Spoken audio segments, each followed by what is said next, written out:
Assalamualaikum warahmatullahi wabarakatuh. Pada pertemuan kali ini saya akan menjelaskan mengenai KD 3.5, yaitu menganalisis strategi segmenting, targeting, dan positioning. KD dari materi ini adalah yaitu menganalisis strategi segmenting, targeting, dan positioning. Tujuan pembelajarannya yaitu peserta didik mampu melakukan segmentasi, targeting, dan positioning. Nah, untuk kegiatan pembelajaran 1, kita akan membahas mengenai materi segmenting terlebih dahulu.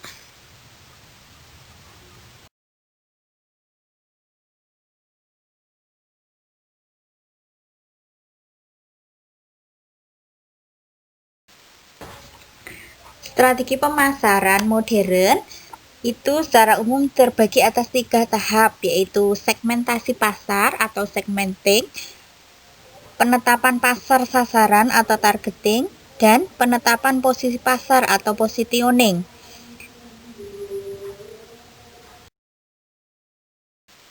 Pada kegiatan belajar pertama, kita akan mempelajari materi mengenai segmenting.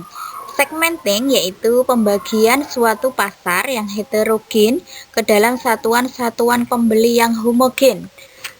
Berikut ini adalah proses segmenting, gambar dari proses segmentingnya, yaitu konsumen yang merupakan heterogen itu dibagi menjadi kelompok-kelompok konsumen yang homogen. Prosedur dan proses segmentasi pasar itu ada 3. Yang pertama yaitu survei stage. Survei stage di sini merupakan tahap melakukan eksplorasi, baik melalui fokus grup diskusi atau dengan wawancara terhadap beberapa kelompok konsumen untuk memperoleh keterangan mengenai motivasi, sikap, dan perilaku konsumen. Dan tahap kedua dari prosedur segmentasi yaitu analisis stage.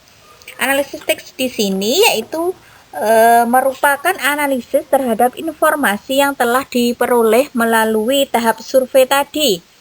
Analisis ini dilakukan dengan menerapkan analisis faktor untuk menelaah variabel-variabel mana yang berhubungan tinggi, kemudian diterapkan analisis klaster untuk menciptakan atau mengetahui kelompok-kelompok pasar yang secara signifikan memiliki perbedaan karakteristik.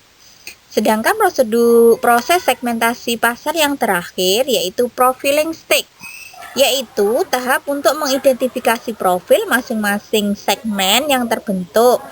Dengan ini akan teridentifikasi perbedaan masing-masing klaster terhadap sikap dan perilaku, demografi, psikografi, manfaat atau value. Untuk mengidentifikasi preferensi segmen, ada 3 pola segmentasi pasar yang dapat digunakan. Pola tersebut adalah yang pertama, homogeneous preference atau preferensi homogen. Preferensi homogen ini merupakan pola yang menunjukkan bahwa konsumen memiliki preferensi yang sama terhadap produk atau jasa yang ditawarkan. Misalnya, untuk produk susu balita. Jadi para ibu, orang tua anak balita itu mempercayai bahwa susu merek Denko itu, para ibu-ibu itu mempunyai preferensi yang sama terhadap produk susu Denko itu.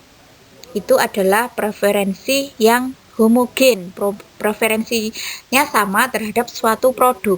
Kemudian yang kedua yaitu diffuse preference, yaitu preferensi yang menyebar, merupakan pola yang menunjukkan bahwa konsumen memiliki preferensi yang beragam terhadap suatu produk atau jasa yang ditawarkan. Misalnya untuk jasa Grab, ya, untuk Grab Car itu beberapa konsumen mempunyai preferensi yang beragam. Misalnya konsumen A menyatakan bahwa Grab Car harganya lebih murah. Konsumen B menyatakan Grab Car pelayanannya sangat bagus. Lah, ini preferensinya beragam terhadap suatu produk atau jasa.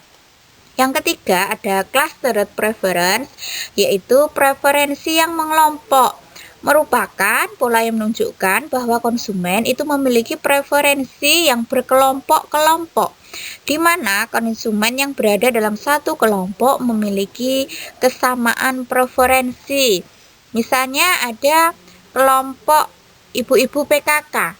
Di sana dia mempercayai bahwa produk jilbab atau kerudung merek Danis itu sangat dipercaya, mempunyai kualitas yang bagus ibu-ibu PKK ini. Jadi dalam ibu-ibu PKK itu percaya bahwa baju merek atau kerudung merek Danis itu dipercaya untuk dibelikan untuk anak-anak usia di bawah 10 tahun.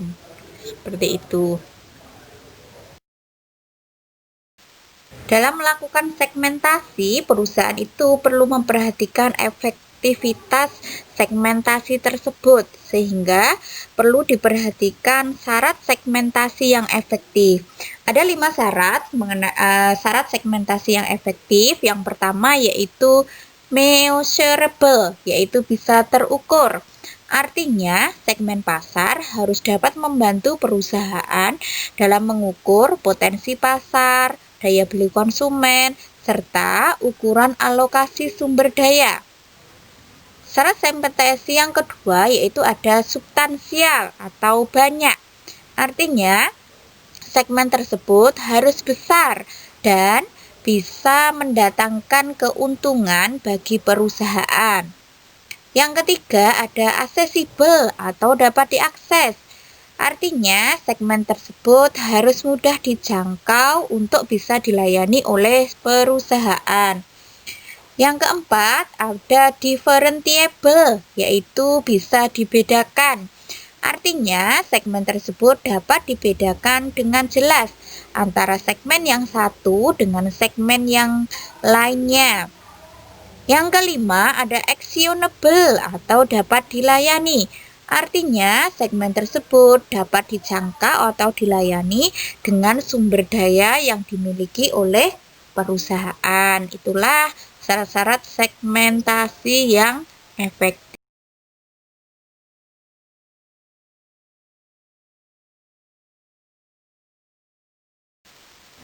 Untuk bisa memahami materi segmenting, targeting, dan positioning, berikut ini ada link video untuk analisis segmenting dan targeting dan positioning dari produk Indomie. Silakan anak-anak klik link berikut ini. Anak-anak, setelah mengamati video segmenting, targeting, dan positioning produk Indomie, selanjutnya kerjakan tugas berikut dengan disiplin, kerja keras, mandiri, tanggung jawab, dan penuh rasa ingin tahu. Amatilah gambar yang ada pada LKPD, pada materi segmenting, targeting, dan positioning, dan kerjakan sesuai dengan petunjuk pengerjaan LKPD. Selamat mengerjakan anak-anak. Tetap semangat dan jaga selalu kesehatan.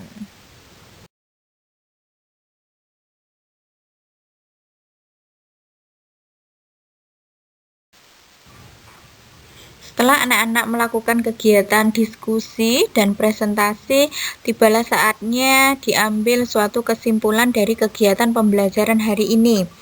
Setiap perusahaan untuk menghadapi persaingan pastinya diperlukan suatu strategi pemasaran. Strategi pemasaran modern salah satunya yaitu dengan menerapkan strategi segmenting.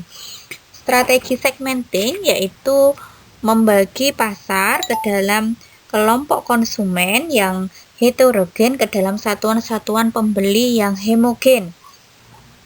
Pola segmentasi pasar ada 3 pola yaitu homogeneous preference, diffuse preference, dan cluster preference. Sedangkan prosedur dari proses segmentasi pasar yaitu dimulai dari kegiatan survei stage, analisis stage, dan profiling stage.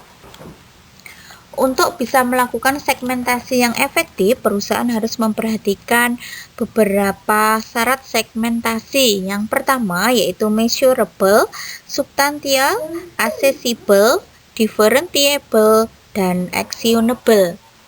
Demikian anak-anak untuk pembelajaran hari ini. Kegiatan pembelajaran akan datang. Pada pertemuan yang akan datang, kita akan mempelajari materi mengenai targeting. Terima kasih anak-anak untuk pembelajaran hari ini. Kurang lebihnya mohon maaf. Assalamualaikum warahmatullahi wabarakatuh.